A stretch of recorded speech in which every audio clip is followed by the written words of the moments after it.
10ാം വാർഷികാഘോഷങ്ങൾക്കിടെ ചരിത്ര നേട്ടവുമായി ഖത്തറിലെ ഹമദ് അന്താരാഷ്ട്ര വിമാനത്താവളം. കഴിഞ്ഞ ഒരു വർഷത്തിനിടെ വിമാനത്താവളത്തിൽ നിന്ന് 5 കോടിയിലേറെ യാത്രക്കാർ സഞ്ചരിച്ചു.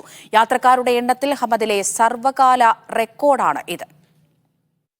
10ാം വാർഷികാഘോഷങ്ങളുടെ പൊലിമയിലാണ് ഖത്തറിന്റെ ആകാശ കവാടമായ ഹമദ് അന്താരാഷ്ട്ര വിമാനത്താവളം.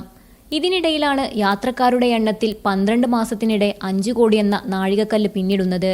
ഖത്തറിലേക്കും ഖത്തറിൽ നിന്നുമുള്ള യാത്രക്കാർക്ക് പുറമെ അന്താരാഷ്ട്ര ട്രാൻസിറ്റ് യാത്രക്കാരുടെ എണ്ണം കൂടി പരിഗണിച്ചാണ് കണക്ക് പുറത്തുവിട്ടത്. യൂറോപ്പിലേക്കും അമേരിക്കയിലേക്കുമുള്ള ഏഷ്യയിലെ തന്നെ സുപ്രധാന ട്രാൻസിറ്റ് ഹബ്ബുകളിലൊന്നാണ് ഹമദ് അന്താരാഷ്ട്ര വിമാനത്താവളം. ഓരോ വർഷവും ഹമദ് വഴി യാത്ര ചെയ്യുന്നവരുടെ എണ്ണത്തിൽ ഗണ്യമായ വർധന രേഖപ്പെടുത്തുന്നുണ്ട്. 2023 കണക്ക് പ്രകാരം 2022 അപേക്ഷിച്ച് 58% വർധന. ഈ വർഷം ഇതിനോടകം തന്നെ 4 വിമാന കമ്പനികൾ ദോഹയിൽ നിന്ന് പുതുതായി സർവീസ് തുടങ്ങിയിട്ടുണ്ട്. ലോകത്തിന്റെ വിവിധ ഭാഗങ്ങളിലുള്ള 255 നഗരങ്ങളിലേക്ക് ഹമദ് വിമാനത്താവളത്തിൽ നിന്ന് നേരിട്ട് പറക്കാൻ സൗകര്യമുണ്ട്. Media 1 Doha.